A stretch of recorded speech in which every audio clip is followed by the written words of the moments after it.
안녕하세요 친구들. 오늘은 90일 신약 성경 통독 13번째 날이에요.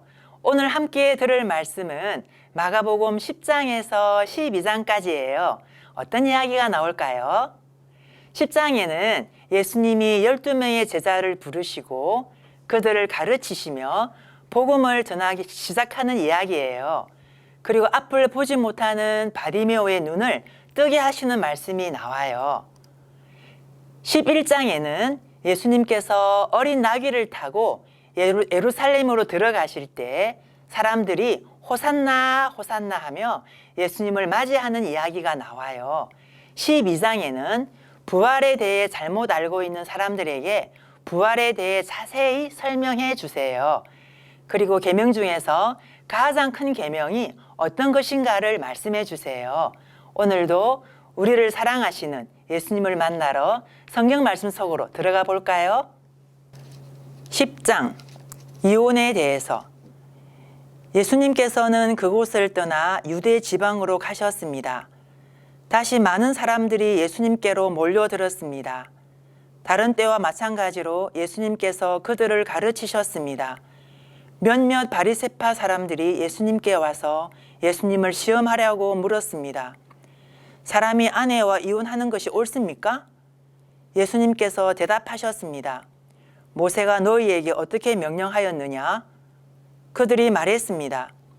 모세는 남자가 이혼 정서를 써준 다음에 여자를 보내라고 허락하였습니다.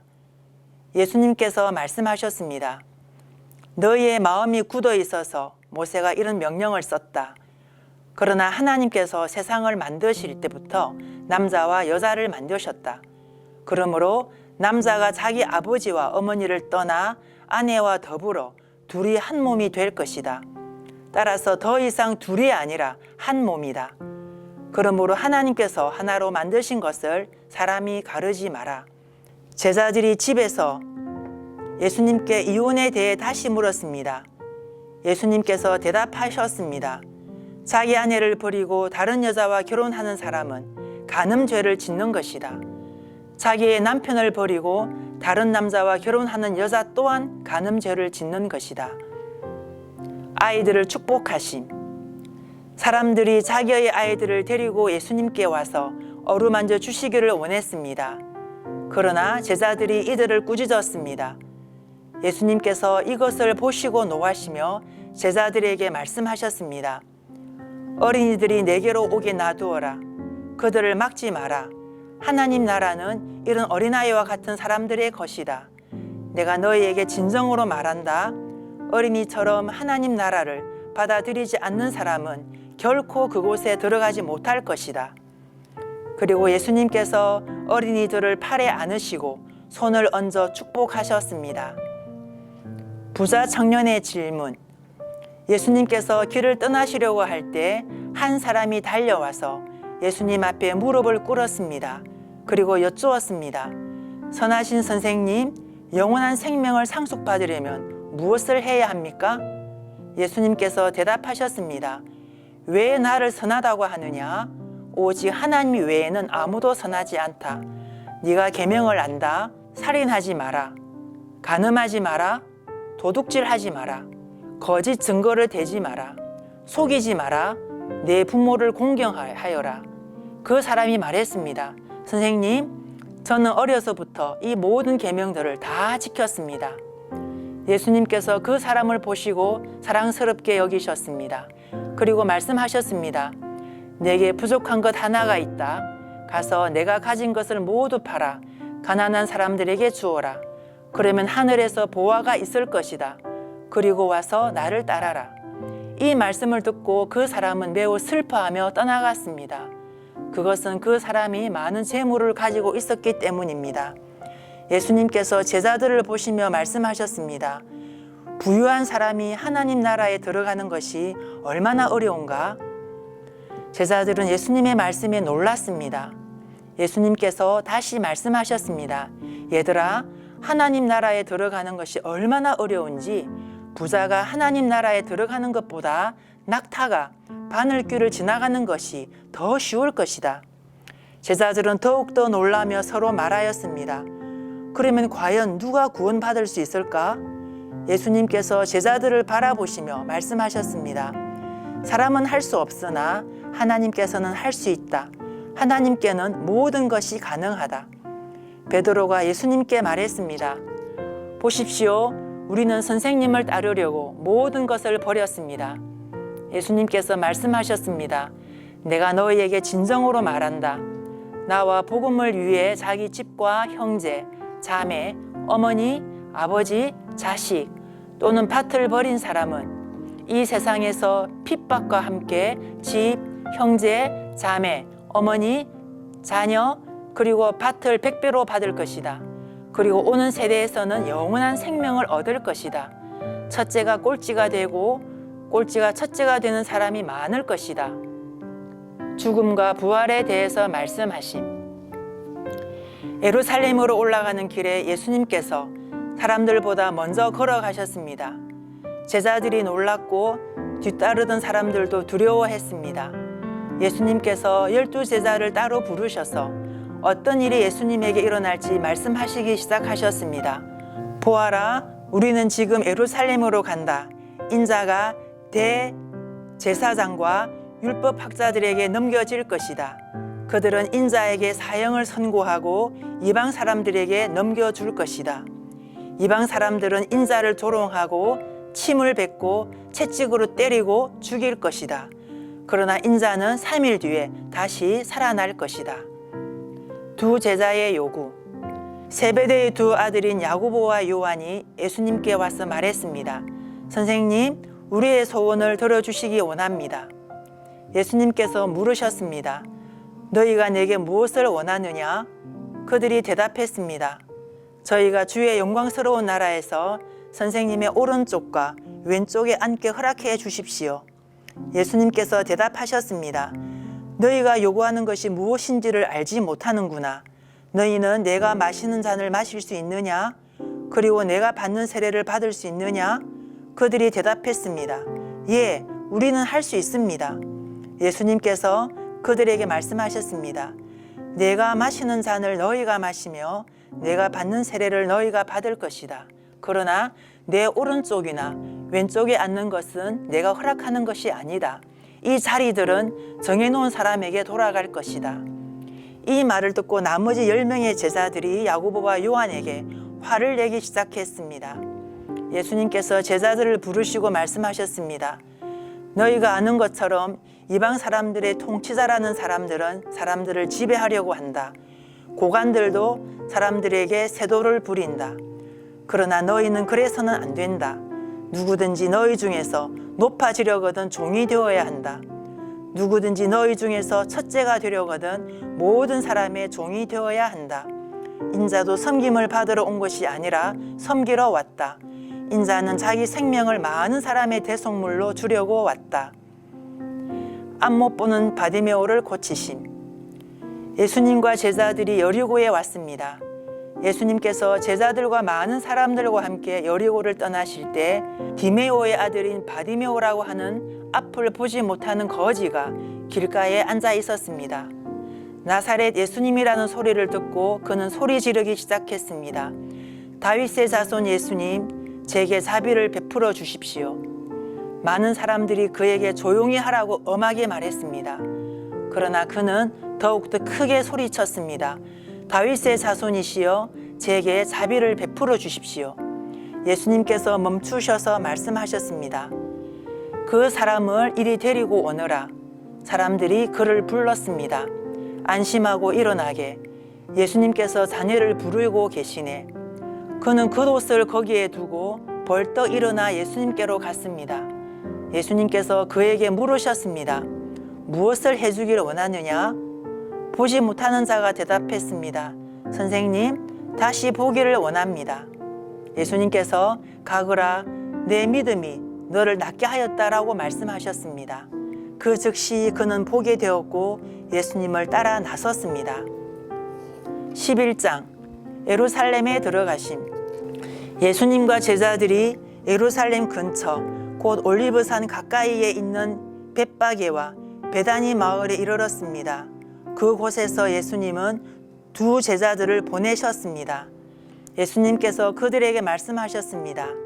건너편 마을로 가거라. 거기에 가면 지금까지 아무도 탄 적이 없는 나귀 새끼 한 마리가 메어 있는 것을 볼 것이다.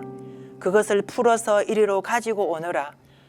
누가 너희에게 왜 이러십니까? 라고 물으면 이렇게 말하여라. 주님께서 필요하시답니다. 곧 이리로 돌려보내실 것입니다. 제자들이 마을로 들어가서 길 쪽으로 있는 문에 묶여있는 나귀 새끼를 발견하였습니다. 제자들이 나귀를 풀었습니다. 서 있던 사람이 제자들에게 물었습니다. 나귀를 풀다니 무엇을 하려는 것이요? 제자들이 예수님께서 알려주신 대로 대답했습니다. 그러자 허락해 주었습니다. 제자들이 예수님께 나귀 새끼를 끌고 왔습니다. 그들이 겉옷을 나귀 위에 얹었고 예수님께서 거기에 앉으셨습니다. 많은 사람들이 자기들의 겉옷을 펴서 길 위에 펼쳤습니다. 어떤 사람들은 들에서 꺾은 나뭇가지를 펼쳤습니다. 예수님 앞에서 걸어가던 사람들과 뒤에서 따라가던 사람들이 소리쳤습니다. 호산나, 주님의 이름으로 오시는 이가 복이 있다. 다가오는 우리 조상 다윗의 나라가 복이 있다. 가장 높은 곳에서 호산나. 예수님께서 예루살렘에 가셔서 성전으로 들어가셨습니다.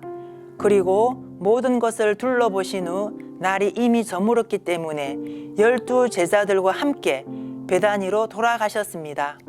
무화과 나무를 저주하심. 이튿날 예수님과 제자들이 베다니에서 출발하여 오는 길에 예수님께서 배고픔을 느끼셨습니다. 멀리서 잎이 무성한 무화과 나무를 보시고 거기에서 열매를 얻으려고 다가가셨습니다. 그러나 무화과는 없고 잎사귀만 무성할 뿐이었습니다. 그것은 아직 무화과가 열릴 때가 아니었기 때문입니다. 예수님께서 나무에게 말씀하셨습니다. 다시는 아무도 내 열매를 먹지 못할 것이다. 제자들이 이 말씀을 들었습니다. 성전을 깨끗하게 하심. 예수님과 제자들이 예루살렘에 왔습니다. 예수님께서 성전에 들어가셔서 성전에서 사고 파는 사람들을 내쫓으셨습니다. 그리고 돈 바꾸어 주는 사람들의 책상과 비둘기 파는 사람들의 자리를 뒤엎으셨습니다. 예수님께서 그 누구도 물건을 가지고 성전의 뜰을 가로질러 가지 못하게 하셨습니다. 그리고 사람들을 가르치셨습니다. 성경에 이렇게 쓰여 있다. 나의 집은 모든 민족에 기도하는 집이라고 불릴 것이다. 그런데 너희는 강도의 소굴로 바꾸었다. 대제사장들과 율법학자들이 이 소식을 들었습니다. 그들은 예수님을 죽일 방법을 찾기 시작했습니다. 그것은 사람들이 예수님의 가르침에 놀라워하므로 그들이 예수님을 두려워했기 때문입니다. 밤이 되자 예수님과 제자들은 성을 떠났습니다. 무화과 나무가 죽음. 아침에 지나가다가 제자들이 무화과 나무가 뿌리부터 말라 버린 것을 보았습니다. 베드로가 생각이 나서 예수님께 말했습니다. 선생님 보세요. 저주하셨던 무화과 나무가 말라 죽어 있습니다. 예수님께서 대답하셨습니다. 하나님을 믿어라. 내가 너희에게 진정으로 말한다. 누구든지 이 산을 향하여 뽑혀서 바다에 던져져라 하고 말하고 마음속에 아무 의심 없이 말한 대로 될 줄 믿으면 그대로 이루어질 것이다. 그러므로 내가 너희에게 말한다. 너희가 기도하고 구한 모든 것은 받은 줄로 믿어라. 그러면 이루어질 것이다. 너희가 서서 기도할 때 다른 사람과 원수된 일이 있으면 그를 용서하여라. 그래야 하늘에 계신 너희 아버지께서도 너희의 죄를 용서하실 것이다. 예수님과 제자들이 다시 예루살렘으로 갔습니다. 예수님께서 성전에서 거니실 때 대제사장들과 율법학자들과 장로들이 예수님께 왔습니다. 그들이 예수님께 말했습니다. 당신이 무슨 권한으로 이런 일을 하는 것이요? 누가 당신에게 이런 권한을 주었소?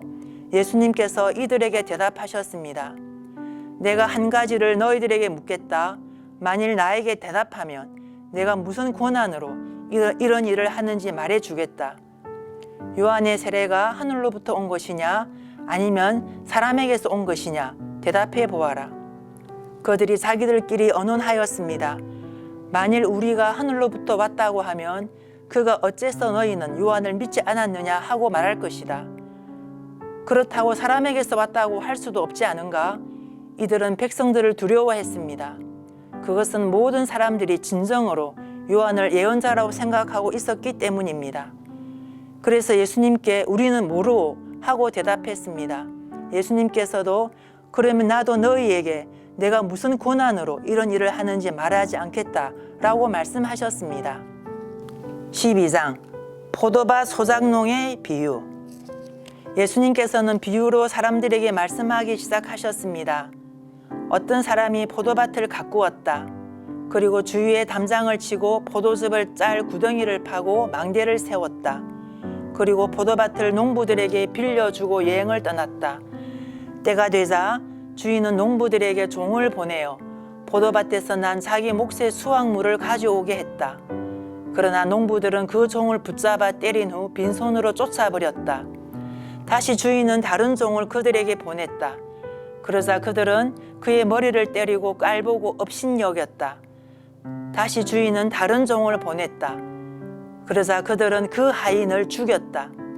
다른 많은 종들을 보냈지만 농부들은 때리기도 하고 죽이기도 하였다. 주인에게는 한 사람이 더 있었는데 바로 그의 사랑하는 아들이었다. 결국 주인은 아들을 농부들에게 보내면서 말했다. 농부들이 내 아들은 존중할 것이다. 그러나 농부들은 서로 말했다. 이 사람은 주인의 상속자이다. 어서 그를 죽이자. 그러면 유산이 우리의 것이 될 것이다. 농부들은 아들을 잡아다 죽인 후 포도밭 밖으로 던져버렸다. 포도밭의 주인이 이제 어떻게 하겠느냐? 그는 포도밭에 가서 농부들을 다 죽이고 포도밭을 다른 농부들에게 줄 것이다. 이런 성경 말씀을 읽어보지 못했느냐? 건축자들이 버린 돌이 집 모퉁이의 머릿돌이 되었다. 이는 주님께서 하신 일이다. 이것이 우리 눈에 놀랍지 않은가? 그들은 이 비유가 자기들을 빗대어 하신 것임을 알고 예수님을 체포하기를 원했습니다. 그러나 백성들을 두려워하여 예수님을 두고 떠나가 버렸습니다. 가이사에게 바치는 세금. 그들은 예수님의 말씀에서 트집을 잡으려고 바리새파 사람과 헤롯 당원 몇 명을 예수님께 보냈습니다. 그들은 와서 말했습니다. 선생님, 우리는 선생님께서 진실하신 분이시며 아무에게도 얽매이지 않으신다고 알고 있습니다. 선생님께서는 아무도 부당하게 대하지 않으시고 하나님의 길을 진리로 가르치십니다. 가이사에게 세금을 내는 것이 옳습니까? 내지 않는 것이 옳습니까? 세금을 내야 합니까? 내지 말아야 합니까? 예수님께서는 이 사람들의 속셈을 아시고 말씀하셨습니다. 어째서 나를 시험하느냐? 데나리온 한 개를 가져와서 나에게 보여라. 그들이 은전 한 개를 가져왔습니다. 예수님께서 물으셨습니다. 이것은 누구의 얼굴이며 누구라고 씌어 있느냐? 그들이 대답했습니다. 가이사입니다. 예수님께서 그들에게 말씀하셨습니다. 가이사의 것은 가이사에게 주어라. 그리고 하나님의 것은 하나님께 바쳐라. 그들은 예수님의 말씀에 놀랐습니다. 부활에 대하여. 부활이 없다고 주장하는 사두개파 사람 몇 명이 예수님께 왔습니다. 그리고 예수님께 질문을 했습니다. 선생님, 모세는 형이 자식이 없이 아내만 남겨두고 죽으면 동생이 그 형수와 결혼하고 형을 위하여 자식을 낳아주어라 하고 기록했습니다.